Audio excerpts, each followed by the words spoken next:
तो बच्चों हमने मोशन में डिस्टेंस और डिस्प्लेसमेंट पढ़ लिया है। और हम लोग जरा से इसको ब्रीफ अप कर लेते हैं कि डिस्टेंस में क्या है और डिस्प्लेसमेंट में क्या है। देखिए बेटा जी, डिस्टेंस जो है आपको पता है, it is the measurement of pathway, है ना। पाथ का जो मेजरमेंट है इसी को हम बोलते हैं डिस्टेंस, राइट। तो length of actual path is travelled by an object. कोई ऑब्जेक्ट जिस पाथ पे गया ना बेटा, उसके मेजरमेंट को हम बोलते हैं डिस्टेंस। तो पहली बात समझ में आपको आगे होगी। स्केलर क्वांटिटी है, इसको डिस्टेंस से कोई मतलब, सॉरी, इसको डायरेक्शन से कोई मतलब नहीं है। स्केलर क्वांटिटी है, डायरेक्शन से मतलब ही नहीं है, राइट। तो ये भी आपको बात क्लियर हो गया होगा आई थिंक।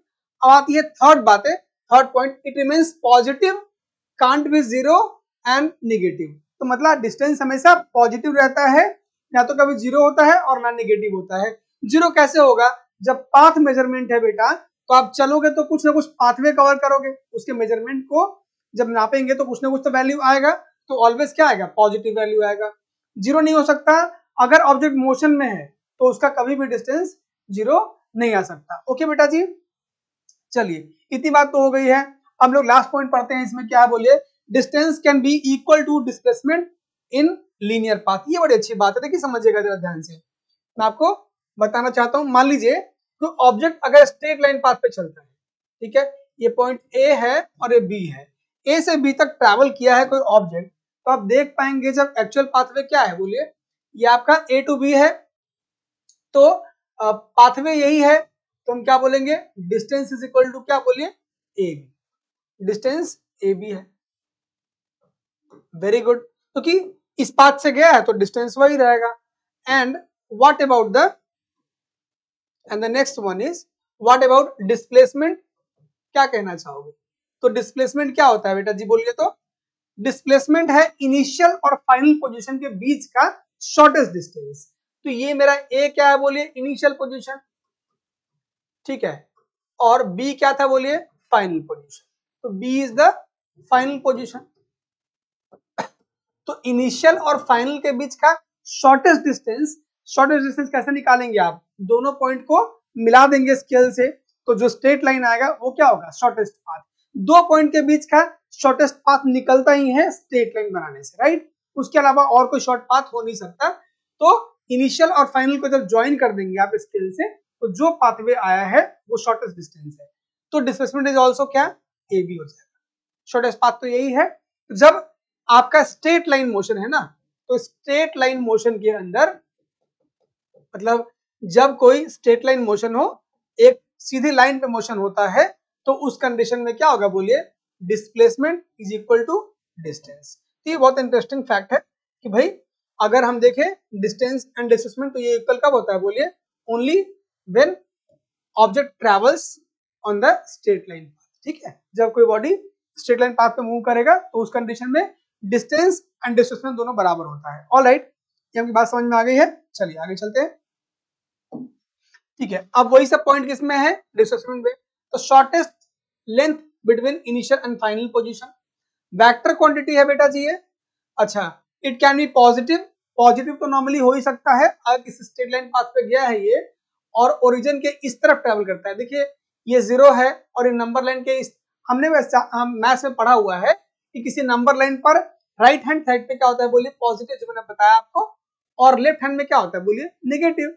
तो अगर ऑब्जेक्ट इस तरफ को ट्रेवल कर रहा है तो डिस्टेंस एंड डिस्टेंस तो ऑलवेज पॉजिटिव है ही, डिस्प्लेसमेंट भी क्या रहेगा बोलिए? पॉजिटिव रहेगा, ठीक है। और निगेटिव कब होगा? जो ऑब्जेक्ट इस तरफ लेफ्ट की तरफ ट्रैवल करेगा, ठीक है। तो जब कभी डिस्प्लेसमेंट लेफ्ट में हो जाएगा तो डिस्प्लेसमेंट का वैल्यू क्या आएगा? नेगेटिव आएगा। जब डिस्प्लेसमेंट किस तरफ हो? राइट में हो तो पॉजिटिव है। ये स्टैंडर्ड हमने माना हुआ है। तो यहाँ पे डिस्प्लेसमेंट में positive negative shows what? Direction. आ जाइए, displacement can be equal to distance, मैंने बता दिया किस केस में होता है बोलिए? जब ये स्ट्रेट लाइन पाथवे पे मोशन होता है तब, ठीक है बेटा जी। लेकिन ये डिस्प्लेसमेंट कभी भी ज्यादा नहीं हो सकता। व्हाई? बिकॉज शॉर्टेस्ट पाथ होता है। अब शॉर्टेस्ट पाथ इस पॉइंट से इस पॉइंट तक मिला है आपने, इससे शॉर्ट कुछ हो ही नहीं सकता। और पाथ तो कई सारा हो सकता है भाई, पाथ तो कई सारा पॉसिबल है। और पाथ को हम क्या बोलते हैं? डिस्टेंस बोलते हैं। तो P1, P2 एंड P3, तो जो डिस्प्लेसमेंट है वो कभी भी डिस्टेंस से बड़ा नहीं हो सकता, मैक्सिमम से मैक्सिमम बराबर हो सकता है। वो भी कब? जब स्ट्रेट लाइन पाथ पे आप चलोगे तो। उसके अलावा कोई कर्व पाथ है, कैसा भी कोई पाथ है, तो उस कंडीशन में हमेशा डिस्टेंस ग्रेटर होगा, किससे बोलिए, डिस्प्लेसमेंट से। ऑलराइट, तो अगर डिस्प्लेसमेंट को बराबरी करनी है डिस्टेंस की, तो स्ट्रेट लाइन पाथ पे मोशन होना चाहिए। चलिए आ जाइए बेटा, आगे चले हम लोग। तो coming to the next one, एक क्वेश्चन आ गया हमारे पास, इस क्वेश्चन को चलिए ट्राई करते हैं, देखते हैं। A farmer moves along the boundary of a square field of side 10 meter in 40 second. देखेंगे अगर मान लीजिए ये कोई, ये बना देता हूं डायग्राम, अगर कोई ये स्क्वायर फील्ड है, तो स्क्वायर फील्ड में क्या होता है बोलिए बेटा, स्क्वायर फील्ड में ऑल साइड्स इक्वल होता है। देखिए स्क्वायर कहने का मतलब ही क्या हो गया, फील्ड्स के सारे लेंथ इक्वल होंगे। तो अगर ये 10 मीटर है तो बेटा जी ये भी कितना होगा 10 मीटर, ये भी कितना 10 मीटर, और ये भी 10 मीटर। बहुत बढ़िया। तो स्क्वायर फील्ड का पे जब मूव करता है 40 सेकेंड टाइम लगता है इसको। तो अगर हम देखें तो in one round distance is equal to कितना है बोलिए तो 40 मीटर। ये पेरीमीटर के इक्वल होगा ना बेटा, ये डिस्टेंस, ये डिस्टेंस, ये डिस्टेंस, ये डिस्टेंस आपने सब ऐड कर लिया। तो इनिशियल पोजीशन ए से शुरू हुआ और यहां से लेके यहां तक ट्रैवल किया, और ये ट्रैवल करते करते क्या हो गया बोलिए, यहां पहुंचा। तो एक राउंड में 40 मीटर का डिस्टेंस तय हुआ है। अच्छा, और इसमें टाइम कितना लगा है बोलिए 40 सेकेंड। तो लिखा है a farmer moves along the boundary of a square field of side 10 meter in 40 second, मतलब एक राउंड में 40 सेकेंड टाइम लगा है। What will be the magnitude of displacement of the farmer at the end of 2 minute 20 seconds from the initial position. अगर मान लीजिए initial position A है, ठीक है, तो मुझे टाइम कितना मिला बोलिए, टाइम मिला मुझे 2 मिनट्स और 20 सेकेंड्स। तो जरा इस सॉल्यूशन के अंदर बेटा जी आप पहले टाइम को ना, इस टाइम को पहले सेकंड में करो। तो टाइम इज इक्वल टू कितना है, टाइम मेरे पास 2 मिनट्स और 20 सेकेंड है, ठीक है बेटा जी। इस टाइम को पहले अगर सेकंड में करें तो 2 इंटू में 60, एक मिनट में 60 सेकंड होता है, तो इस मिनट को आप सेकंड में बदल दीजिए। ये ऑलरेडी सेकंड में है, इसको ऐड कर दीजिए। तो टाइम इज व्हाट बोलिए, यहाँ पे 120 और ये 220, दैट इज 120 प्लस में 20 which is actually equal to 140 second. इतना आपके पास टाइम है। और आपको भी पता है, आप अगर डिस्प्लेसमेंट निकालेंगे, डिस्प्लेसमेंट निकालते हैं तो आपको अच्छे से पता है कि शॉर्टेस्ट डिस्टेंस है, shortest distance between initial and final position, initial और फाइनल पोजीशन के बीच का शॉर्टेस्ट डिस्टेंस क्या होता है बोलिए तो डिस्प्लेसमेंट होता है बेटा जी, ये तो आपको पता ही है। तो 140 सेकेंड टाइम में आप हर 40 सेकेंड में एक राउंड पूरा कर लेंगे, ये सर नो। तो 40 सेकेंड में आपने एक राउंड पूरा करा, नेक्स्ट 40 सेकेंड में आपने दूसरा राउंड पूरा किया, और नेक्स्ट 40 सेकेंड में थर्ड राउंड पूरा कर लिया। तो 3 राउंड मार लेंगे आप, तो आपका टाइम कंज्यूम हो चुका है 120 सेकेंड्स। तो आप समझे 3 कंप्लीट राउंड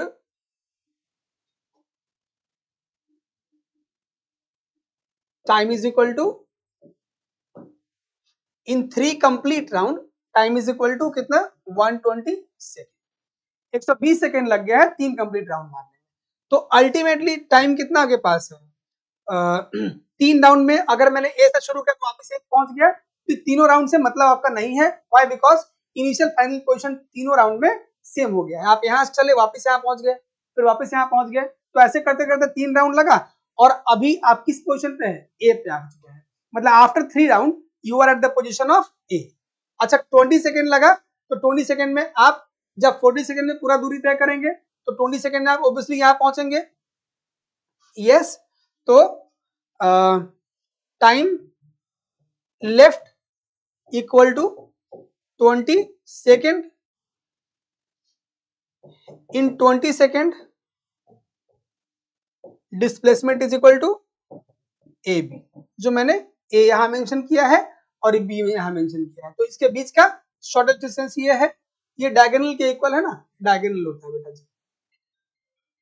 और डायगोनल एक्चुअली क्या होता है, √2 इंटू में साइड स्क्वायर के लिए √2 इंटू में साइड रहता है। तो डिस्प्लेसमेंट कितना हुआ, √2 इंटू में साइड इज 10 मीटर ना, तो 10 √2 मीटर आपका डिस्प्लेसमेंट है, ये आ चुका है। ओके बेटा जी, चलिए तो ये आपने क्वेश्चन कर लिया है, इसको बहुत ध्यान से पढ़ना होता है। मतलब आपको टाइम दिया है, टोटल टाइम कितना है 140 सेकंड्स, 3 राउंड मारने में आपका जो है 120 सेकंड तो कंज्यूम हो गया, बचा 20 सेकंड। तो नेक्स्ट 20 सेकंड में आपकी फाइनल पोजीशन इज बी, क्योंकि एक राउंड कंप्लीट होते ही इनिशियल फाइनल पोजीशन सेम हो जाता है।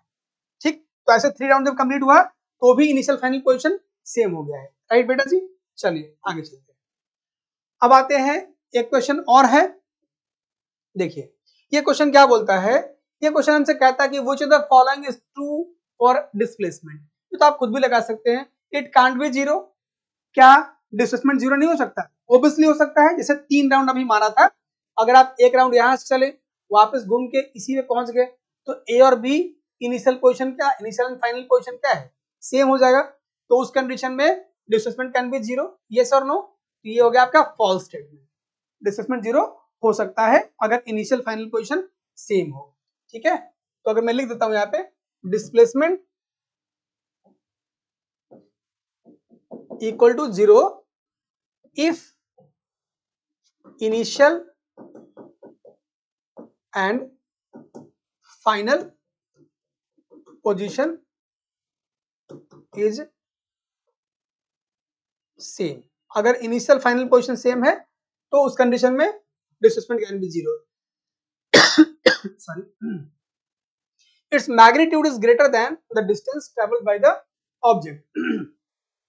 अभी मैंने आपको साफ कहा था कि डिस्प्लेसमेंट कभी भी डिस्टेंस से बड़ा नहीं हो सकता, उसके बराबर हो सकता है अगर स्ट्रेट लाइन पाथ पे ट्रैवल करता है तो, अदरवाइज उससे बड़ा तो कभी हो नहीं सकता, क्योंकि शॉर्टेस्ट पाथ से भी कोई शॉर्ट हो सकता है नहीं। तो शॉर्टेस्ट पाथ जो है आपका वो होता है डिस्प्लेसमेंट, उससे कम तो पॉसिबल नहीं है। तो displacement can, distance can be always greater than, is always greater and equal to the displacement।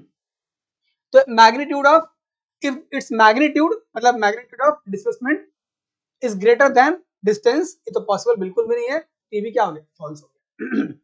बराबर हो सकता है, ग्रेटर नहीं हो सकता। आ जाइए, अब नेक्स्ट क्वेश्चन मेरे पास है। ये क्वेश्चन क्या बोलता है, बोलिए बेटा जी। ये कहता है कि an object travels 16 meter in 4 second. तो जरा सॉल्व करिए तो बेटा, क्या बोला है, डिस्टेंस इक्वल टू कितना है, डिस्टेंस इक्वल टू 16 मीटर और time is equal to 2 second. All right, what is the average speed. तो एवरेज स्पीड क्या होता है, बोलिए। Average speed equal to total distance upon में टोटल टाइम। तो total distance is what, 16 meter in 4 second, है ना। तो फर्स्ट 16 मीटर गया है 4 सेकेंड में और नेक्स्ट 16 मीटर गया है आपका 2 सेकेंड में। तो टोटल डिस्टेंस कितना हो गया, 16 metre plus 16 metre, and total time is what, 4 second पहला टाइम है and second time is 2 second. Sum कर देंगे, 32 मीटर ऊपर आ गया और नीचे कितना आ गया, 6 सेकेंड आ गया बेटा जी। तो आप काटेंगे तो कट जाएगा, 3 दूनी 6 और 16 दूनी 32, सो 16/3 मीटर पर सेकेंड आपका आ चुका है एवरेज स्पीड। एक बात ध्यान रहे, एवरेज स्पीड जो है वो स्पीड ही तो है एक तरह का, तो इसका एसआई यूनिट क्या होगा, बोलिए, metre per second. Metre per second जो आपका एसआई यूनिट है उसको लगाना ना भूलो। तो मैं लिख देता हूं यहाँ पे कि एसआई यूनिट ऑफ स्पीड, अब कोई सा भी स्पीड हो, एवरेज स्पीड हो, unit is same. SI unit of speed is equal to क्या, बोलिए, मीटर पर सेकेंड। ठीक है जी, चलिए इसको आप ऐसे भी लिख सकते हैं बेटा जी, इसको आप चाहेंगे तो मीटर और जो नीचे सेकेंड है इसको ऊपर ले जाइए और माइनस साइन लगा दीजिए। एक्चुअली जब कोई क्वांटिटी नीचे हो उसको ऊपर ले जाएंगे तो उसका जो पावर है वो अगर प्लस में है तो माइनस में आ जाएगा, माइनस में है तो प्लस में आएगा। तो पर सेकेंड है, सेकेंड का पावर यहाँ 1 था, जब ये ऊपर गया तो माइनस में आ गया, राइट, पावर चेंज हो जाता है। तो ये आपका ये क्वेश्चन हो चुका है बेटा। अब चलते हैं अपन आगे, आ जाइए। तो एक और मेरे पास है, कॉन्सेप्ट आ गया है, sorry this is concept not question. हाँ, when a body travels equal distance in equal interval of time then the motion is said to be uniform motion। बड़ा सिंपल है, अगर इक्वल डिस्टेंस इक्वल टाइम में travel होता है, मतलब अगर मान लीजिए मैं 5 मीटर गया और 5 मीटर मैंने 2 सेकेंड लिया, तो नेक्स्ट मैं जब 10 मीटर जाऊंगा टाइम मल्टीप्लाई हो गया 2 से, तो सॉरी डिस्टेंस मल्टीप्लाई हो गया 2 से, तो टाइम भी 2 से मल्टीप्लाई हो जाना चाहिए। अगर मान लीजिए मैं डिस्टेंस गया 15 मीटर, ठीक है, मतलब 3 से मल्टीप्लाई हो गया आपका डिस्टेंस, तो टाइम भी 3 से मल्टीप्लाई 6 सेकंड आ जाएगा। ओके बेटा जी, ऐसे कंडीशन में जो ग्राफ बनता है, एसटी ग्राफ बनता है, डिस्प्लेसमेंट टाइम ग्राफ बनता है बेटा, वो कैसा रहता है? स्ट्रेट लाइन रहता है ना। अगर स्ट्रेट लाइन ग्राफ से आप क्या मिलता है बोले तो ओरिजिन से स्टार्ट हुआ, मतलब ऑब्जेक्ट रेस्ट से स्टार्ट हुआ है। ठीक है बेटा, चलिए, तो इस तरह से हम लोग समझ चुके हैं यूनिफॉर्म मोशन क्या होता है। अगर किसी ऑब्जेक्ट का जो डिस्टेंस है वो इक्वल डिस्टेंस ट्रेवल हो इक्वल इंटरवल ऑफ टाइम में, आप हर केस में अगर आप देखेंगे, आप निकालेंगे वहां पे स्पीड निकालेंगे तो सब जगह आपका सेम स्पीड आएगा। आप बोलेंगे सर कैसे, जरा ट्राई करते हैं। आइए देखिए, अगर कंडीशन मैंने फर्स्ट दिया है ये वाला, इस तरफ मैंने डिस्टेंस लिया है यहाँ पे और यहाँ पे मैंने टाइम लिया है, ठीक है, तो फर्स्ट कंडीशन में निकाले तो स्पीड कितना होता है? स्पीड इक्वल टू क्या होगा? डिस्टेंस अपॉन में टाइम। तो डिस्टेंस कितना है? 5 मीटर, 5 अपॉन में 2 कितना आ गया? 2.5 meter per second, right, 2.5 meter per second. अगर आप इस केस में देखेंगे तो स्पीड इक्वल टू अगेन कितना होगा? डिस्टेंस अपॉन में टाइम, डी अपॉन में टी। डिस्टेंस इज 10, 10 अपॉन में 4, सोल्व करेंगे, 4 दूनी 8, 2 10, 4 5 20, 2.5 मीटर पर सेकेंड। आ जाइए थर्ड केस में निकालिए, स्पीड इक्वल टू कितना है बोलिए तो? डिस्टेंस अपॉन में टाइम, डिस्टेंस कितना है? 15 मीटर, और टाइम कितना है बोलिए? 6 सेकेंड है, तो ये कितना आ गया? 15 बटे में 6, 6 दूनी 12, 12 3 15, 6 25 30, 2.5 मीटर पर सेकेंड। तो यूनिफॉर्म मोशन का मतलब क्या होता है कि अगर किसी का speed through out the journey अगर स्पीड सेम ही है तो इट इज कॉल्ड एज, बोलिए, यूनिफॉर्म मोशन। ये बात समझ में आ गई? इसका ग्राफ यूजुअली स्ट्रेट लाइन में बनता है, जब कभी स्ट्रेट लाइन ग्राफ दिखे तो आप समझ जाइए यूनिफॉर्म ही है। अगर यूनिफॉर्म कब, मतलब यूनिफॉर्म मैं ये नहीं कह रहा कि भाई यूनिफॉर्म स्पीड होगा या यूनिफॉर्म एक्सेलरेशन होगा, पर यूनिफॉर्म वर्ड लगना कंफर्म है अगर वो स्ट्रेट लाइन ग्राफ बना हुआ है, ठीक है बेटा जी। अब एसटी ग्राफ है, यूनिफॉर्म मोशन हो गया। ये एसटी ग्राफ जो आपको मोशन को ही दिखाता है, स्पीड दिखाता है। अगर इसका अपोजिट हो जाए, अगर अनइक्वल डिस्टेंस ट्रैवल करता है इक्वल इंटरवल ऑफ टाइम में, तो उस कंडीशन में ये होता है नॉन यूनिफॉर्म मोशन। चलिए आपको समझाते हैं एक बार डिटेल में। देखिए, आपने क्या देखा? यूनिफॉर्म मोशन में स्पीड सेम था, यूनिफॉर्म मोशन में स्पीड सेम रहता है, और इसको दूसरी भाषा में बात करें तो equal distance in equal interval of time. जितना टाइम, अगर 2 सेकेंड टाइम देंगे आप, 2 सेकेंड में 5 मीटर तय हुआ डिस्टेंस, तो अगले 2 सेकेंड में भी 5 मीटर ही तय होगा, राइट। एग्जाम्पल मैंने आपको इसका दे दिया है। अब आते हैं नॉन यूनिफॉर्म मोशन पर।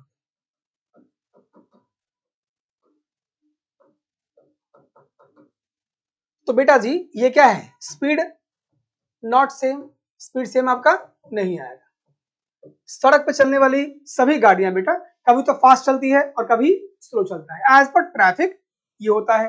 तो सड़क पे चलने वाली लगभग गाड़ियां क्या होती है बोलिए? नॉन यूनिफॉर्म मोशन से ट्रैवल करता है। क्यों?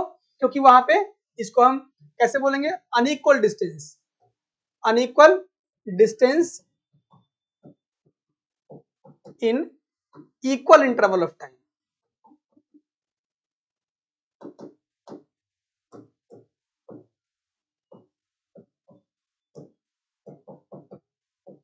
समझे बेटा जी?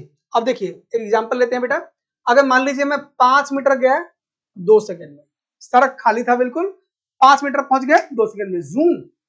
अगर मान लीजिए बेटा जी 10 मीटर मुझे जाना है तो कायदे 4 सेकंड लगना चाहिए, और मुझे लग गया 40 सेकंड। क्यों बताइए? ट्रैफिक था। ठीक है बेटा, तो ये कंडीशन क्या है? जब मैं 5 मीटर गया 2 सेकंड में, तो कायदे से नेक्स्ट 5 मीटर जाने में भी मुझे 2 सेकंड लगना चाहिए, पर अभी कितना लग गया? नेक्स्ट 5 मीटर जाने में मुझे 40 सेकंड लग गया पूरा। ठीक है, इट मींस कि ये हो गया नॉन यूनिफॉर्म मोशन का एग्जांपल। अगर आप फर्स्ट केस में निकालते हैं स्पीड, तो स्पीड इक्वल टू कितना होगा? बोल, डिस्टेंस अपॉन में time 5/2 which is actually 2.5 meter per second यहाँ पे। अगर सेकंड केस में निकालेंगे मान लीजिए स्पीड, तो स्पीड इक्वल टू, फॉर्मूला पता ही है आपको, डिस्टेंस अपॉन में टाइम, डिस्टेंस इज 10 मीटर और टाइम इज 40 सेकंड। तो 10 चौक 40, 1/4 आ गया बेटा। 1/4 का मतलब क्या हो गया? 4 दूनी 8, 2 10, 4 5 20, 0.25 मीटर पर सेकेंड। ये तो देखिए ना, स्पीड यहाँ पे 2.5 था और यहाँ पे 0.25, तो बहुत फर्क पड़ता है बेटा जी, आपको बस पता होना चाहिए। अब क्या है, अगर इसमें आता है क्वेश्चन की डिफरेंस क्या है दोनों में, यूनिफॉर्म और नॉन यूनिफॉर्म मोशन में क्या डिफरेंस है, तो आप पहले तो डेफिनेशन लिख दीजिए, ठीक है, डेफिनेशन लिखिए, एग्जांपल दे दीजिए, एक पॉइंट आपका हो गया। सेकंड पॉइंट क्या बोलेंगे, अगर यूनिफॉर्म मोशन है तो देखिए मेरा कहना क्या है, पहले तो ये वाला अगर आपने ये डेफिनेशन फॉलो किया है तो दोनों में ये डेफिनेशन लिख दीजिए, पहला पॉइंट हो जाएगा। सेकंड पॉइंट इसमें ये बना दीजिएगा, स्पीड सेम और speed not same. Third point क्या बनाएंगे बोलिए, थर्ड पॉइंट रहेगा ऐसा ग्राफ जो होता है वो स्ट्रेट लाइन ग्राफ, तो ग्राफ क्या रहता है बोलिए, ग्राफ इज स्ट्रेट लाइन,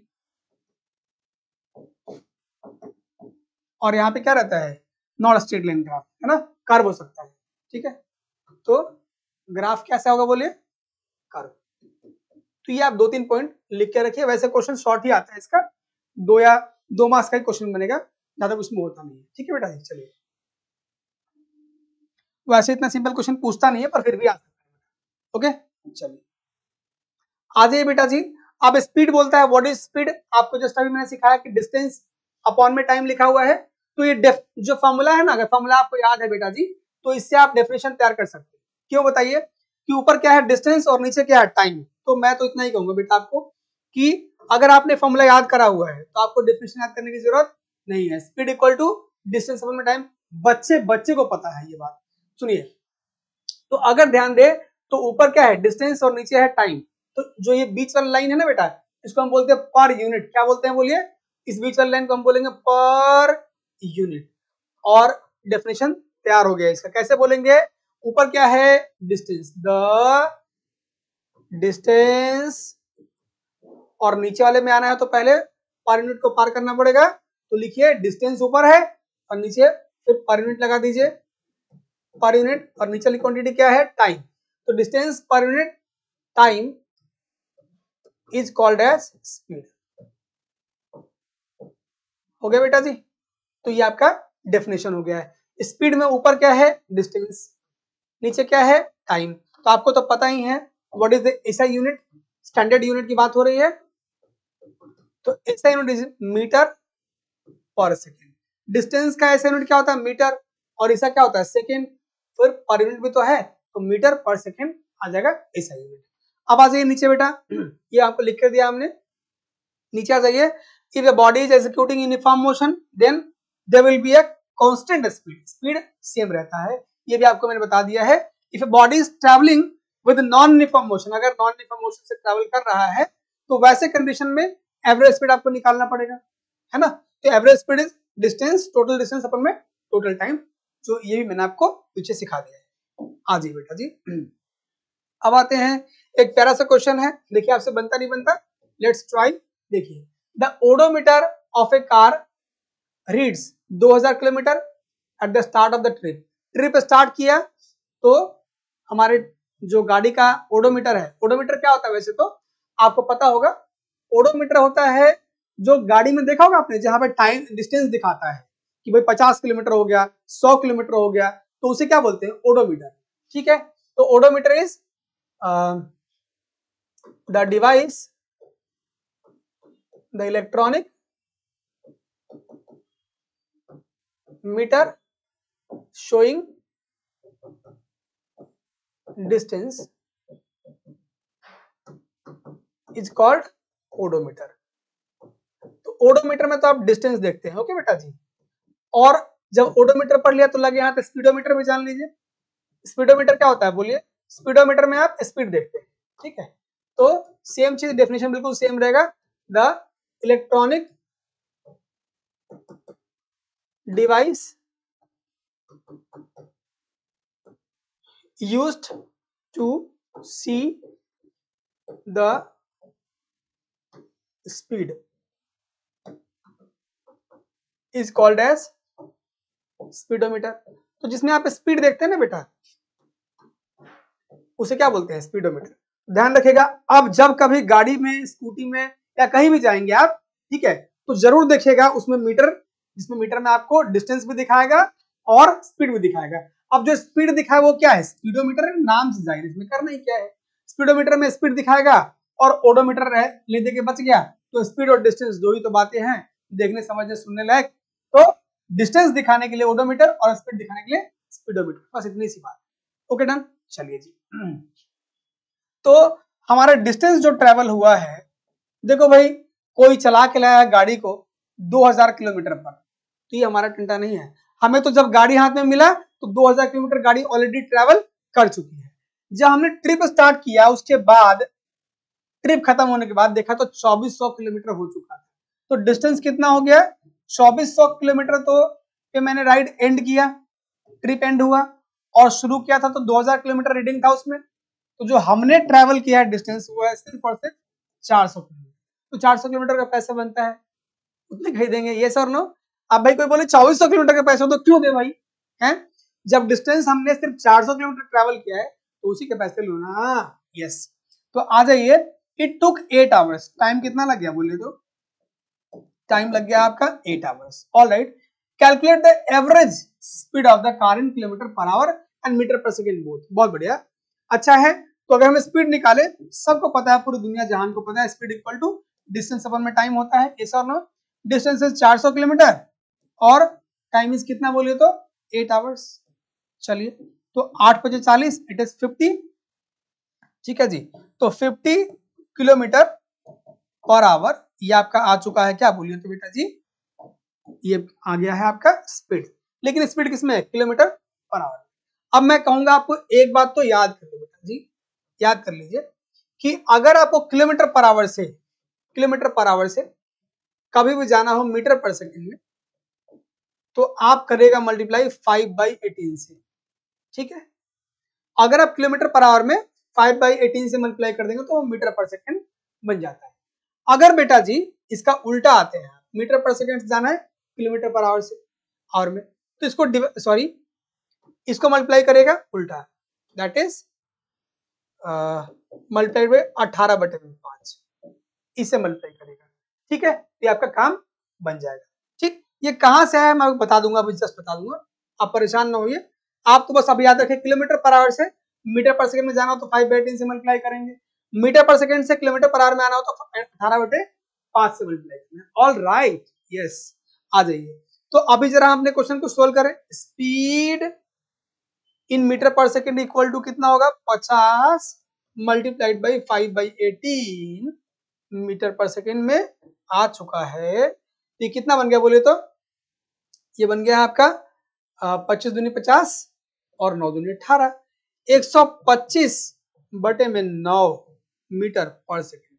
आप अगर चाहें तो इसको डिवाइड कर दें और नहीं चाहे तो छोड़ दीजिएगा। 9 एकम 9, 9 3 12, 9 तो 36, लेकिन 9 3 27, 27, 8 7 15 और 80 हो गया, 9 8 72, तो 13.8 मीटर पर सेकंड। राइट, बोलिए। ठीक है बेटा जी, तो ये आपका आ गया है इस तरीके से, स्पीड मीटर पर सेकंड में भी आ गया। तो ये आपका कॉन्सेप्ट है, इसको आप ध्यान रखेंगे तो क्वेश्चन आपसे बनता रहेगा। आ जाइए बेटा, क्या बोल रहा है बोलिए तो? ये आपको कह रहा है कि वही speed, velocity and average velocity, नया कॉन्सेप्ट आ चुका है, वेलोसिटी एंड एवरेज वेलोसिटी। देखिए स्पीड ऐसा है, स्पीड एक स्केलर क्वांटिटी। क्या मैंने अब तक स्पीड पढ़ाते हुए कहीं डायरेक्शन की बात करी आपसे? नहीं, जरूरत ही नहीं उसमें। तो स्पीड क्या है बोले तो स्केलर क्वांटिटी। ठीक है, speed is a scalar quantity, so कोई मतलब नहीं डायरेक्शन से। ठीक है, लेकिन स्पीड समझने के बाद आपको वेलोसिटी पढ़ना है, तो मैं सिर्फ इतना ही कहूंगा, अगर स्पीड में डायरेक्शन लगा दिया जाए तो वेलोसिटी बन जाता है। तो वेलोसिटी इज इक्वल टू क्या बोलूंगा? Speed with direction. यस और नो? ठीक है, अगर स्पीड में डायरेक्शन भी आ जाए तो क्या बन जाता है? वेलोसिटी बन जाता है। जैसे मतलब अगर आपको ध्यान है स्पीड, तो वेलोसिटी भी कोई बड़ी बात नहीं है, स्पीड में खाली डायरेक्शन तो लगाना है, बस बात खत्म हो गई। अब सुन लीजिए, अगर फॉर्मूला देखे वेलोसिटी का, तो इसका फॉर्मूला रहता है, देखिए स्पीड का फॉर्मूला क्या सीखा था आपने?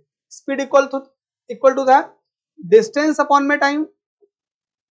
ठीक है जी, और जो आपका वेलोसिटी है वो क्या होता है बोलिए तो? वेलोसिटी है डिस्प्लेसमेंट अपॉन में टाइम, डिस्प्लेसमेंट अपॉन में टाइम। इसको हम लोग बोलेंगे वेलोसिटी। तो खाली फर्क क्या है, यहाँ पे डिस्टेंस है, यहाँ पे क्या है, डिस्प्लेसमेंट है। अब जरा ध्यान लगाइए, तो मैंने क्या बोला था आपको कि अगर कभी भी डिस्प्लेसमेंट दिखे तो ये समझिएगा वेक्टर क्वांटिटी है, इसको मतलब है डायरेक्शंस। पर डिस्टेंस क्या है बोले तो स्केलर क्वांटिटी।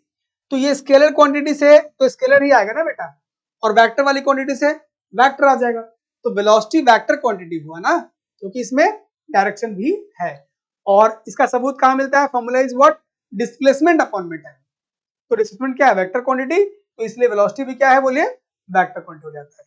आई थिंक आपको समझ में आ गया होगा बेटा जी, आ गया होगा समझ में, यस। ओहो वेरी सॉरी, ठीक है। तो ये आपको समझ में आ गया। तो वेलोसिटी देखिए ऐसा है बेटे, वेलोसिटी कैन बी जीरो, हाँ हो सकता है ना। देखिए जब डिस्प्लेसमेंट जीरो हो सकता है तो जीरो अपॉन में टाइम जीरो ही तो आएगा। तो जीरो भी हो सकता है, निगेटिव भी हो सकता है, और पॉजिटिव तो क्या होगा ही, यस और नो। कब जीरो कब आएगा, जब डिस्प्लेसमेंट कुछ भी ना है, इनिशियल फाइनल पोजीशन सेम आ जाए। यहां से शुरू किया था जर्नी और वापस से यहीं पे आ गए, तो उस कंडीशन में डिस्प्लेसमेंट जीरो, तो अल्टीमेटली वेलोसिटी भी जीरो आ जाएगा। बात समझ में आ गई। अच्छा पॉजिटिव तो नॉर्मली आता ही है, व्हाट अबाउट नेगेटिव, अगर डिस्प्लेसमेंट नेगेटिव आ जाए तो वेलोसिटी भी नेगेटिव हो जाएगा। चलिए बेटा जी, आई थिंक समझ में आपको आ गया होगा यहाँ तक। अपन चलते हैं आगे, आ जाइए।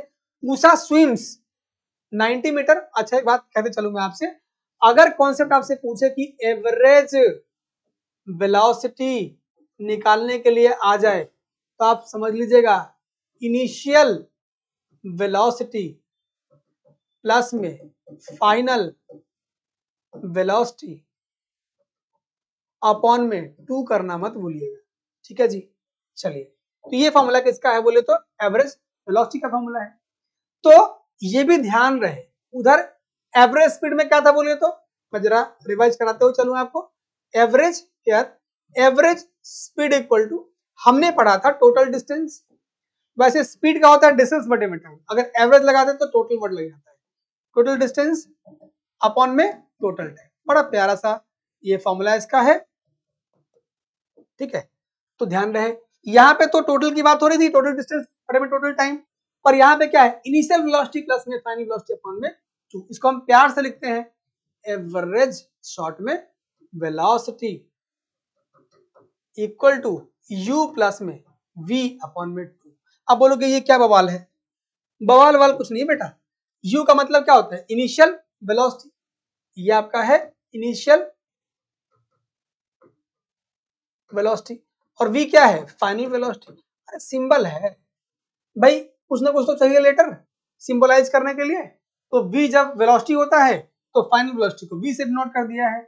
अब इनिशियल उससे पहले वाला है, तो भाई v से पहले का लेटर कौन है, u है, तो ले लिया गया इनिशियल वेलोसिटी के लिए। बात खत्म। आ जाइए, हमें निकालना क्या है, वही चीज average speed and average velocity निकालना है। तो निकाल लीजिए जल्दी फटाफट से। देखिए अगर देखें पढ़े क्वेश्चन को, Usha swims 90 meter along the pool. भाई 90 मीटर लॉन्ग पूल में वो तैर रही है। She covers 180 meter in 1 minute, okay, from one end to another end and back along the same straight line path, मतलब उससे ही वापस आ रही है, ठीक है। चलिए तो एवरेज स्पीड की अगर बात करें तो ये क्या होता है, ऊपर formula is total distance upon में टोटल टाइम। जरा देखे क्या आ रहा है टोटल डिस्टेंस, भाई 180 मीटर आप गए 1 मिनट में स्विमिंग करते हो, एक एंड से दूसरे एंड तक, और वापस चले आए, तो 180 मीटर प्लस में 180 मीटर, 180 मीटर तो आप गए और 180 मीटर आए भी, ठीक है। चलिए और टाइम कितना लगा बोलिए, टाइम लगा आपको 1 मिनट जाने में और उतना ही आने में लगा time. She covers in 1 meter, okay, तो 1 मिनट जाने में 1 मिनट आने में 2 मिनट लग गया टाइम, टाइम इज 2 मिनट। तो पहली बात तो ध्यान यहां देना क्या है कि अगर डिस्टेंस मीटर में है तो टाइम सेकंड में होना चाहिए, अगर डिस्टेंस मीटर में हो तो टाइम को हमेशा आप सेकंड में रखिए, मिनट मिनट का कोई चक्कर नहीं है। अगर डिस्टेंस किलोमीटर में हो तो आप टाइम को रख दीजिए आवर में, ये बात ध्यान रखिए। चलिए तो आपको यहाँ पे 360 मीटर तो डिस्टेंस हो गया आपका ये, और नीचे टाइम देखेंगे 2 मिनट था, सेकंड में करेंगे तो 60 से मल्टीप्लाई करेंगे, आ गया है। ठीक है, चलिए काट दीजिए। 18 दूनी 36, 18 बटे में 6, 9 दूनी 18, 3 दूनी 6, दैट इज 3 तिहाई 9। सो अल्टीमेटली कितना आ गया बोलिए तो ये आ गया 3 metre per second average speed है। ठीक है बेटा जी, अब आ जाइए देखिए, अगर मुझसे बोला है कि भाई ये बोला है कि भाई एवरेज स्पीड निकालिए, निकाल दिया मैंने। What about average velocity? तो एवरेज वेलोसिटी क्या होता है, u प्लस में v, इनिशियल वेलोसिटी प्लस में फाइनल वेलोसिटी, अपॉन में क्या होगा 2। तो भाई इनिशियल वेलोसिटी कितना है बोल तो इसका बेटा 90 मीटर गया है और 120 मीटर इन 1 मिनट। तो अल्टीमेटली अगर देखेंगे ना तो एवरेज वेलोसिटी कितना आएगा बोले तो u प्लस में v अपन में 2। पर अल्टीमेटली कोई डिस्प्लेसमेंट है क्या, नहीं है, जहां से गया था वहीं पे आ गया, तो it is 0 metre per second. अरे काय का u v छोड़ो यार, आप तो ये देखो इनिशियल जहां से शुरू किया वहीं पे आके एंड हो गया है ना। तो अल्टीमेटली क्या है 0 मीटर पर सेकेंड आपका एवरेज वेलोसिटी जाएगा। चलिए मिलते हैं फिर किसी और वीडियो में, थैंक यू।